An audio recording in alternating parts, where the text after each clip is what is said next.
إجراء عمليات تكاثر الأغنام يتطلب اتباع خطوات مدروسة لضمان نجاح التزاوج وتحقيق إنتاجية جيدة. إليك الخطوات الأساسية. اختيار الوقت المناسب. أفضل وقت للتزاوج عادة يكون في فصل الخريف لضمان نتائج الخرفان في الربيع. التجهيز الجيد للأغنام. التأكد من صحة القطيع. تأكد من أن الأغنام الذكور والإناث بصحة جيدة وخالية من الأمراض، وذلك عبر إجراء فحوصات بيطرية. التغذية الجيدة. قدم لأغنامك تغذية متوازنة تحتوي على العناصر الغذائية الضرورية كالفيتامينات والمعادن لتعزيز الخصوبة. اختيار الفحول.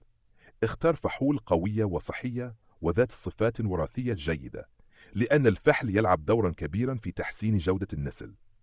4. التزاوج الطبيعي. ضع الفحول مع الإناث خلال فترة التزاوج التي تتراوح من 30 إلى 45 يوما لضمان تغطية فترة الشبق عند الإناث. تؤكد من وجود نسبة مناسبة بين الفحول والإناث، عادة فحل لكل 25-30 نعجة لضمان التلقيح الفعال. 5. التزاوج الاصطناعي.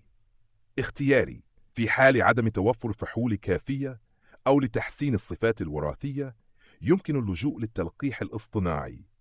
6. متابعة الإناث بعد التزاوج. راقب الإناث للتأكد من حدوث الحمل وتابع حالتها الصحية باستمرار. عزل الحوامل في مراحل متقدمة من الحمل وتجهيزها لبيئة آمنة عند اقتراب موعد الولادة. اتباع هذه الخطوات بعناية يساعد في زيادة فرص نجاح التزاوج وتحقيق إنتاجية عالية في القطيع.